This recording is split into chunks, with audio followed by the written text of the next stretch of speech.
Hi, and welcome to day 7 of my 30-day YouTube challenge. Today, I have another question and answer video for you today. It's actually going to be in 2 parts. So today will be one, and then tomorrow will be the other one, because it's a 30 question list. And I don't think you actually want to sit here and watch me answer 30 questions in one video. So we're going to break it up. We're going to do part 1 and part 2. So this is the little bit of everything. So let's just jump right into it. Do you keep up with the Kardashians? Not willingly, not of my own choice. I just happen to know things sometimes, but no. If you could have an old muscle car, which one would you choose? Full disclosure, I don't know what a muscle car is. So I don't know. I knew that was going to be an issue when I wrote these questions down, but I don't know what that means. Do you curse like a sailor when the camera isn't rolling?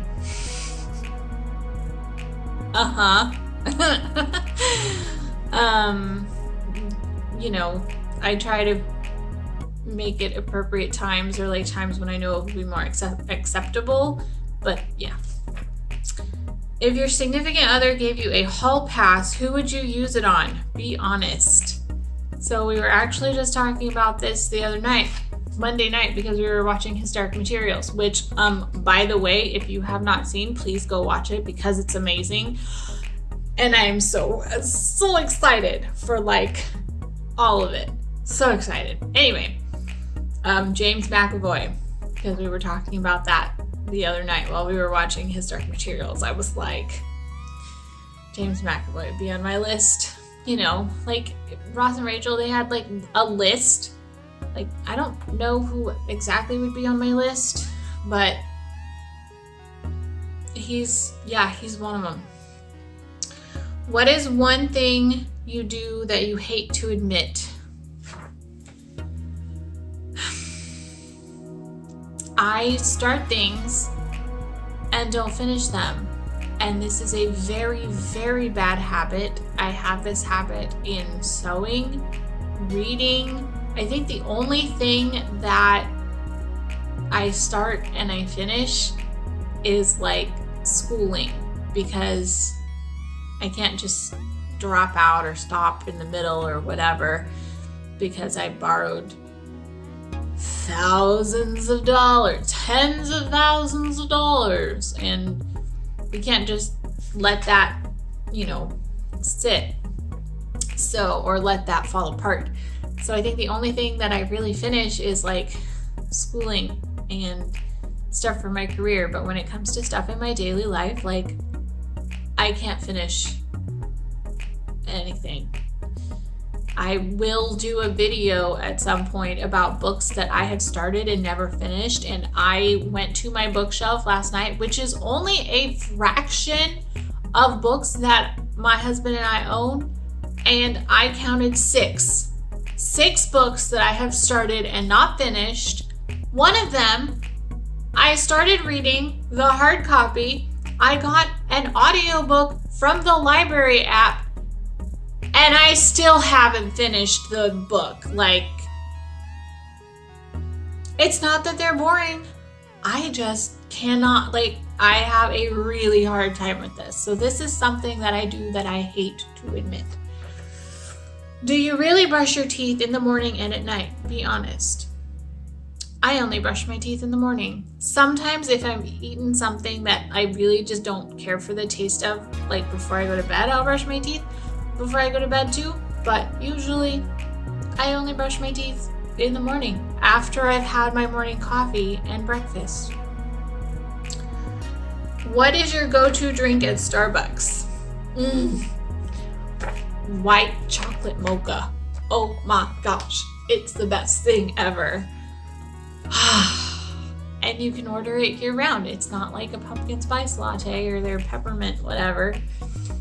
No, I love white chocolate mocha.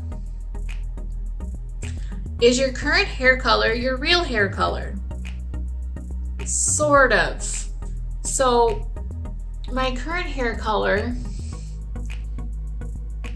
so my natural hair color is brown, right? So what I have done is, back in June, or this year, the last time I got it done was in June, I have gone to my hairdresser and I have had her dye my hair purple.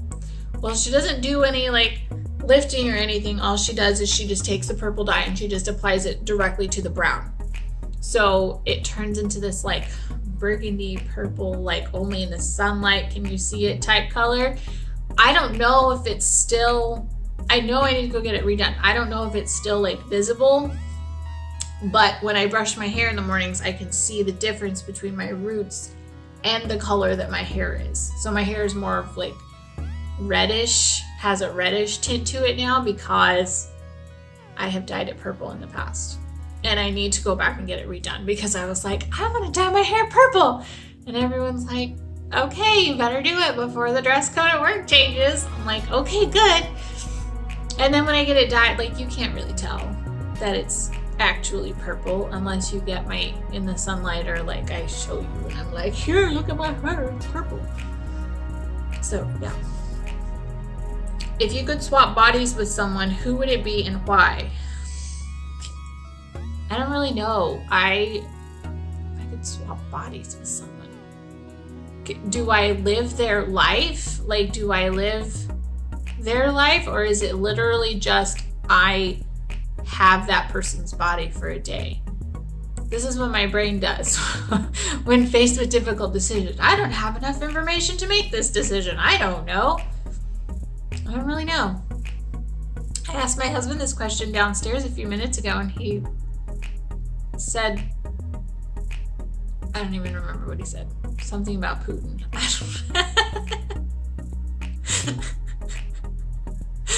I don't know.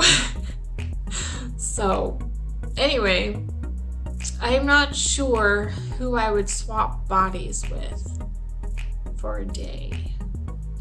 Probably someone who's like really fit and athletic. And I could maybe like go for a run or a jog without feeling like I'm actually going to die. Have you read 50 Shades of Grey? If so, what did you think?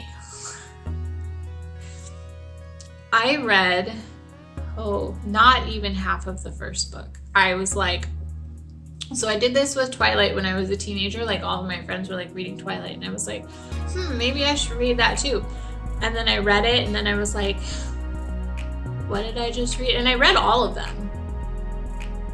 50 Shades of Grey, I started to read it and then I got like a few chapters into it and the writing, it wasn't even like the sex scenes. Like, I don't care about that. Like, okay, fine, I'll read it, like a sex scene, whatever. But like the writing and the dialogue was so terrible. I literally couldn't read anymore. Like, I felt like I was reading, I don't know, something written by a 12-year-old. Oh, it was terrible. And since then I haven't liked it, and I've had people tell me that it's, you know, sweet and lovely and stuff, and I just, ladies, that's not a healthy relationship. Do you crack your knuckles? Yes, but I can't do this kind. I can only do this kind. I can't do the like they do on TV where like, no, I can't do that. Have you accidentally text messaged something you were supposed to be sending your special someone? I asked my husband about this and he said yes, that he has, I think he sent his housemate love you one time, and a coworker or something that he was trying to rant about to me. I remember what he was talking about, but then he accidentally sent it to his coworker first. I don't think I've ever done this. At least I don't remember ever having done this. And I feel like that's something that if I had done it, I would remember, because I'd be like, oh my gosh, I'm so sorry. That wasn't supposed to go to you. I don't think I've ever done that I can remember. Have you ever created a fake profile to creep on someone? No. I just use my normal profile to creep on people. Why would I create a fake one? No. They want to know who's creeping on them. It's me. Which is your weakness, cookies or pastries? Cookies. Cookies all the way. Cookies and brownies are like my go-tos, like fudgy brownies and like yummy cookies. I like any kind of cookies unless it has nuts in it. Don't go putting nuts in my cookies. Like, just don't do it. I will like eat it. Sometimes people make those like Christmas cookies with a little pecan on them. I pick that off. I'm like, no, you're not gonna eat this pecan. We're just gonna eat the cookie. Okay, last question. What do you love about yourself? I love how I feel really vain actually saying this. Like, I love how caring I am about people. Like, I will listen to, you want to tell me stories? I will listen to your stories. Like, you are having a problem, like, I will listen to you. Like, I care that much about you, and I don't ever want you to feel like you're bothering me or that I don't care. Like, I just kind of doing the job that I do, like, obviously you have to care about people, but sometimes it goes a little bit farther than that, especially in my friendships. So like, I just kind of want to put you like in my pocket, or like mother hen you like this, and just be like, nothing can ever hurt you ever again, because I care that much about you, whoever you are. It doesn't even matter. Okay, so that was part 1. So that was 15 questions. And so I will have a part 2 tomorrow. And so I'll see you tomorrow. Bye.